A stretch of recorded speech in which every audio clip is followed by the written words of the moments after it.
Buenas tardes, mi nombre es Brea Cecilia Mojica Galindo, hago parte de la Corporación Universitaria del Caribe SECAR en la especialización de Derechos Humanos, en la asignatura Teoría de los Derechos Humanos. Hoy les voy a explicar las tres teorías de los derechos humanos, que es la teoría liberal, la teoría positivista y la teoría historicista.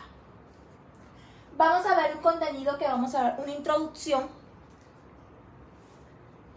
y es: las teorías de los derechos humanos han evolucionado a lo largo de la historia, dando lugar a diferentes perspectivas que intentan explicar su origen y naturaleza y fundamento. Entre las más influyentes encontramos la teoría liberal, la teoría positivista y la teoría historicista. Cada una de ellas ofrece una visión particular sobre la cuestión de los derechos humanos, destacando diferentes elementos y estableciendo distintas relaciones entre ellas. Principales elementos de las teorías liberal, positivista y historicista de los derechos humanos. Teoría liberal de los derechos humanos. La teoría liberal se funda en la idea de que los derechos humanos son inherentes a las personas, anteriores al Estado y a la sociedad, y son necesarios para garantizar la libertad individual. Los elementos de esta teoría son: individualismo. El individuo es el centro de atención y sus derechos son inalienables e imprescriptibles. La libertad. La libertad individual es el valor supremo y los derechos humanos son el límite que el Estado no puede traspasar. El contrato social. Los derechos humanos surgen de un acuerdo entre los individuos para establecer un Estado que los proteja. La igualdad. Todos los individuos nacen libres e iguales en derecho. Pasamos a la teoría positivista.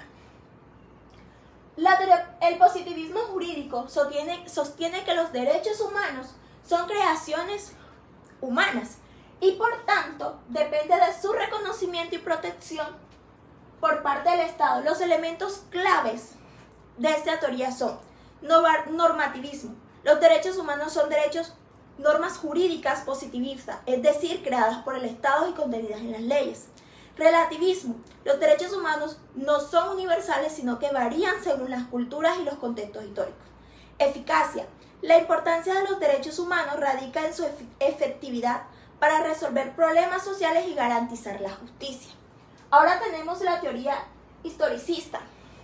La teoría historicista de los derechos humanos enfatiza la dimensión histórica y cultural de los derechos humanos.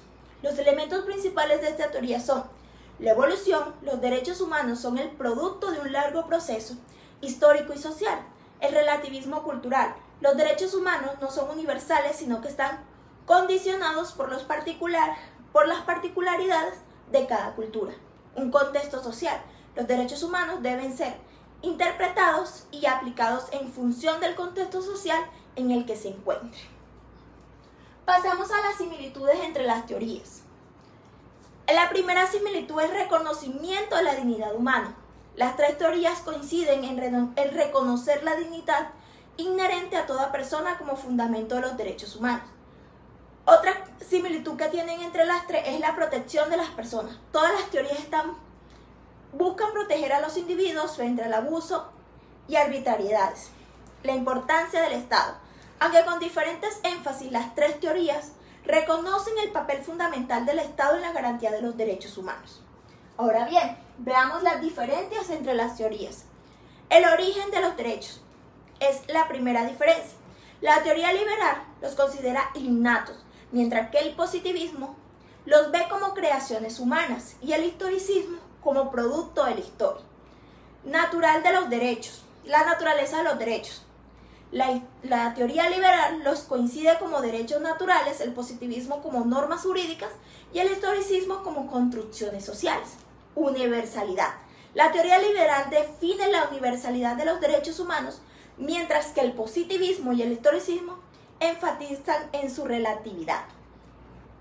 Ahora bien, las teorías liberales, como conclusión, las teorías liberales, positivistas e historicistas ofrecen perspectivas complementarias y a menudo enfrentan sobre los derechos humanos. La comprensión de estas teorías es fundamental para analizar los debates actuales sobre los derechos humanos y para construir un marco conceptual sólido para su protección y promoción. Muchas gracias.